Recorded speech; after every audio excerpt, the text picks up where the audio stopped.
네, 오늘부터 하이델베르크 요리문답 본문에 본격적으로 들어가도록 하겠습니다. 하이델베르크 요리문답은 총 129문으로 구성되어 있습니다. 그 중에서도 1, 2문은 하이델베르크 전체 내용을 아우르는 가장 근본적인 질문이고 또 전제가 되는 질문입니다. 이 질문을 잘 소화해야만 이후에 나오는 모든 내용을 큰 그림에서 이해할 수 있습니다. 먼저 첫 번째 질문을 살펴보도록 하겠습니다. 첫 번째 문제입니다. 살아서나 죽어서나 당신의 유일한 위로는 무엇입니까? 이 질문에서 눈에 띄는 단어가 하나 있는데 그것은 바로 위로라는 단어입니다. 조금 이상하지 않습니까?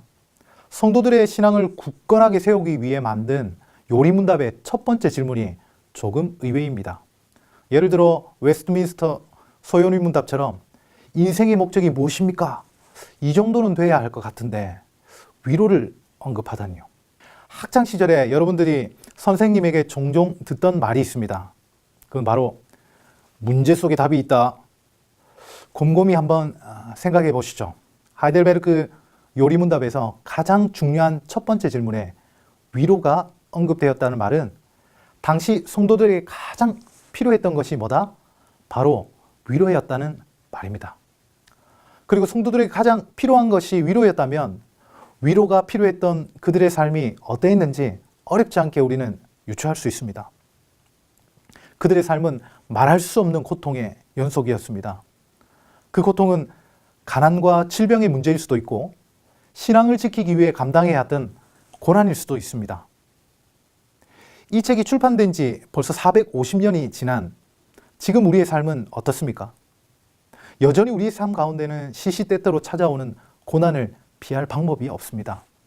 한 사람도 예외 없이 우리 모두는 오늘도 고통의 문제를 만나고 있습니다.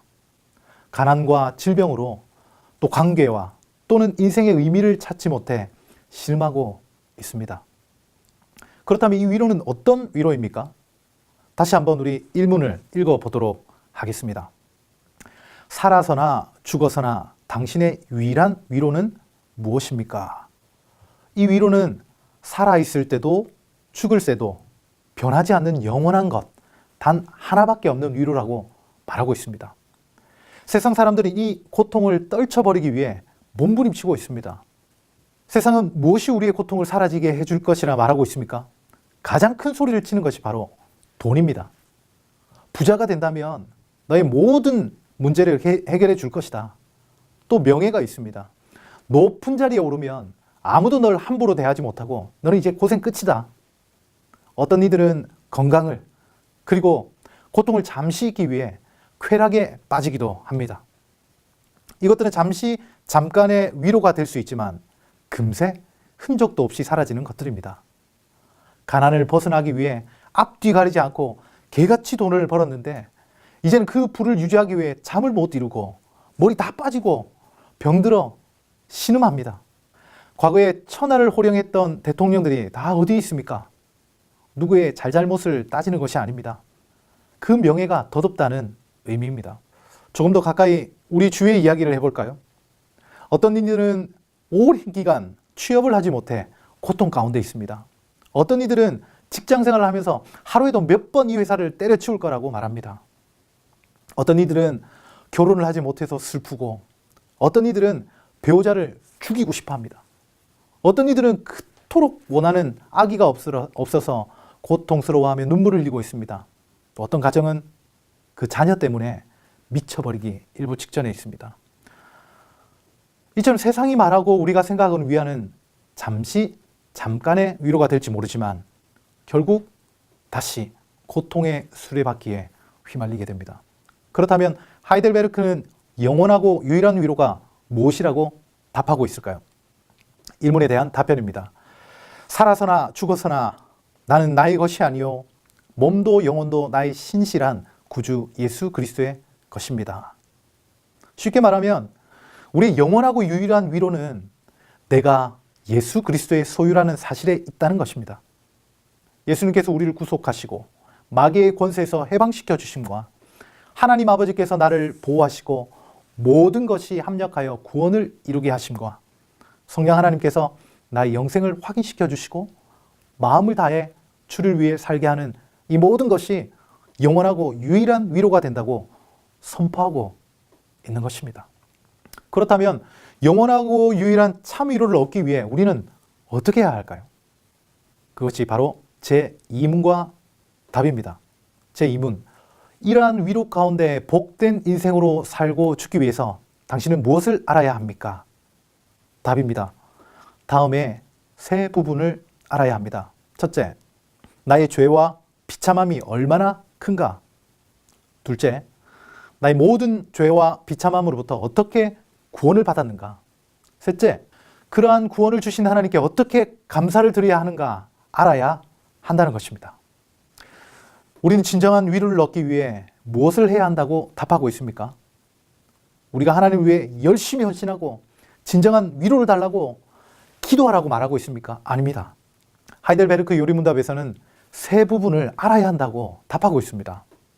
첫째는 나의 죄가 그리고 죄의 결과로 온 인생의 비참함이 얼마나 큰가를 알아야 한다고 설명하고 있습니다. 둘째는 이런 죄인이 어떻게 구원받았는지 알아야 한다고 말하고 있습니다.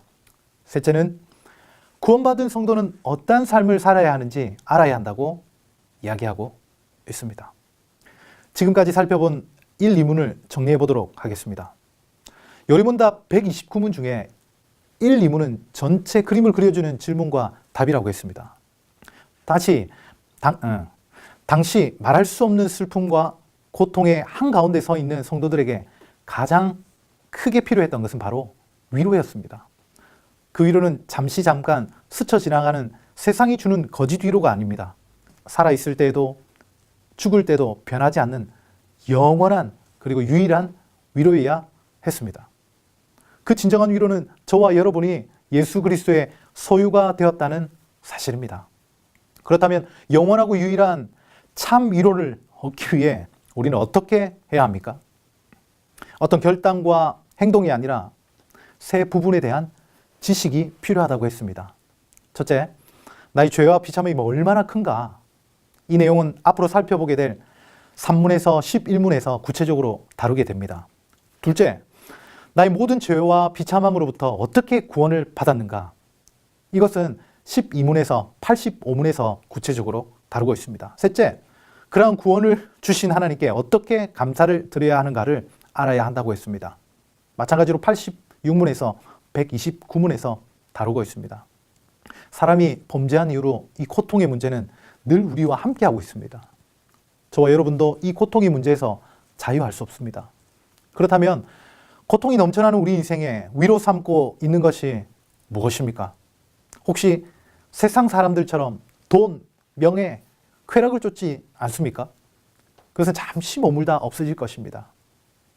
아니면 영원히 우리에게 위안이 되는 것입니까? 오늘 나눈 이야기들은 지금까지 들어보지 못한 생소한 것들이 아닙니다. 우리는 죄인이며 비참한 인생을 살다가 영원한 형벌에 처해질 존재라는 것입니다. 그런데 하나님께서 우리를 그냥 내버려 두시지 않고 독생자를 보내셔서 우리를 구속하시고 지키시고 인도하실 것이라고 말씀합니다.